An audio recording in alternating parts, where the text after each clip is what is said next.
She's standing there at a bar, maybe at a party, doesn't matter. What matters is she's a 9, probably a 10, and you know it, and she knows you know it. So you walk up, you say something, and within 30 seconds, maybe a minute if you're lucky, you watch her eyes glaze over. Not because you're ugly, not because you said something offensive, but because you just became invisible again. And the worst part, you have no idea what you did wrong. Here's the truth. Flirting with a 9 or a 10 isn't harder because they're pickier. It's harder because they're bored. By the time you show up, they've heard everything. Every compliment, every question, every attempt to be interesting. So when you try the same things that work on regular girls, you're not just failing, you're confirming exactly what she expected, that you're like everyone else, that you want her approval. And the second she knows that, it's over. I spent 2 years figuring out what actually works with women who have options. Not theory, not pick-up artist nonsense, but actually watching what happens in real interactions and reverse engineering it. And what I found changed everything. By the end of this video, you'll know exactly how to flip the script so she's the one working for your attention. But here's the thing. If you want the complete breakdown on reading what she's actually thinking and when she's playing games, the first link in the description goes to my book, The Truth Detector. It'll solve this faster than any video can. But for now though,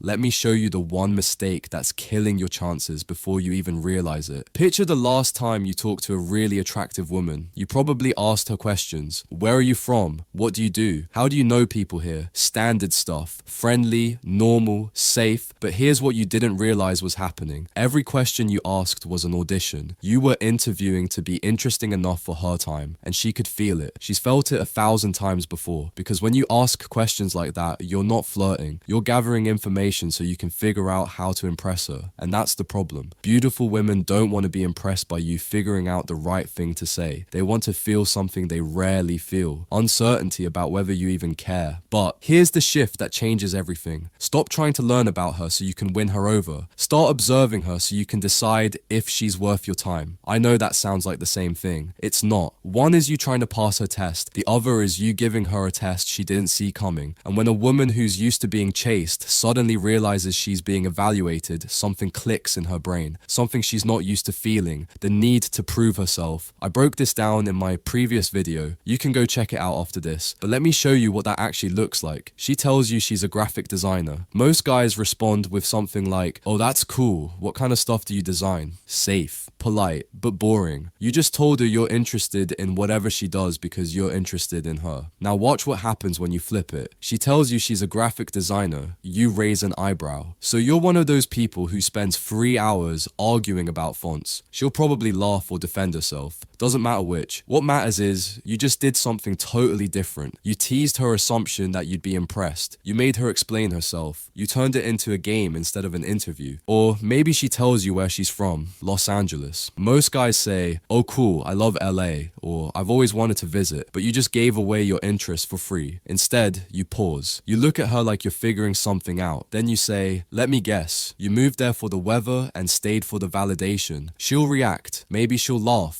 Maybe she'll say you're wrong, or she'll ask what you mean, but now she's engaging with you. She's not just answering questions and waiting for you to entertain her, she's actually participating. You might not know it, but here's what's happening under the surface when you do this. You're showing her that you have a frame, a way of seeing the world, a personality that exists whether she's impressed or not. And women, especially attractive women, are drawn to that like gravity, because most guys don't have a frame. They have a script. They say whatever they think will make her like them. They agree with her. They validate her. They shape themselves around her reactions. So when you show up with an actual opinion, an actual perspective, even if it's playful or slightly challenging, you stand out. But here's where this gets tricky, because you might be thinking, okay, I'll just tease her and challenge her and that'll work. And you'd be half right. Teasing works, challenging works, but only if it comes from the right place. If you're teasing her because you're trying to use a technique, she'll feel it. Women are insanely good at sensing when you're performing. So the shift has to be internal, not just external. You have to actually believe that your time and attention are valuable, that she needs to be interesting to earn them, because if you don't believe it, she won't either. Now here's what happens next. You've teased her, you've challenged her, she's laughing, she's engaged, and now your brain starts panicking because you think you need to keep that energy going forever. So you start trying harder, you throw in another joke, you ask another playful question, you keep pushing because you're terrified that if you stop, she'll lose interest. And that's exactly when you lose her, because you just shifted from being confident to being a performer. Here's what you need to understand. Attraction isn't built by constantly entertaining her. It's built by creating space, by letting moments breathe, by not filling every silence with another attempt to impress her. So after you tease her, you let it sit. You take a sip of your drink. You look around the room for a second. You give her space to respond without hovering over the moment. And in that pause, she's thinking about you. She's wondering if you're still interested. She's trying to read you. And that uncertainty is doing more work than any clever line ever could. But let's say she doesn't respond the way you want. Maybe she gives you a short answer. Maybe she seems less engaged than you hoped. This is where most guys either double down and try harder, or they give up and walk away thinking she's not interested. But both moves are wrong, because what's actually happening is she's testing you. She's watching how you react when she doesn't immediately reward your effort. Do you get needy? Do you try to win her back? Or do you just keep being yourself, unbothered by her response? I watched this happen with a friend of mine last month. He was talking to a girl at a coffee shop. Things were going well. He made a joke. She didn't really laugh, just kind of smiled politely, and I watched his whole energy shift. He started explaining the joke. Then he asked her a question to get things back on track. Then he complimented her to smooth things over, and with every move I watched her interest drop. Not because the joke didn't land, but because his reaction to it not landing told her everything she needed to know, that he needed her approval. But here's what he should have done. Nothing. Or better yet, commit to the bit. If she doesn't laugh at your joke, you can smirk and say, tough crowd. The key is, your energy doesn't change based on her reactions. You're the same guy whether she's eating out of your hand or barely paying attention. And that steadiness is magnetic. Now here's the part where everything either works or falls apart. You need to know when to walk away. Not as a game, not as some tactic, but because you actually have other things to do. When flirting with 9s and 10s, most guys stay in conversations way too long. They finally get her laughing, and then they camp out there for 40 minutes trying to extract every drop of value from the interaction. And by the end, she's bored again. But here's what actually keeps her interested. You cut the conversation while it's still good. She's laughing, things are flowing, and you say something like, alright, I gotta go find my friends, but this was fun. And you leave. Not in a rude way, just casual. Like, talking to her was enjoyable, but not the main event of your night. And guess what happens in her head when you do that? She expected you to stay. She expected you to ask for her number, but you didn't. You just walked away. And now she's thinking about you, wondering if you were actually interested. That uncertainty plants a seed that grows way more than any extra 20 minutes of conversation ever could. I learned this the hard way about a year ago. There was a girl I met at a friend's event. We talked for about 10 minutes.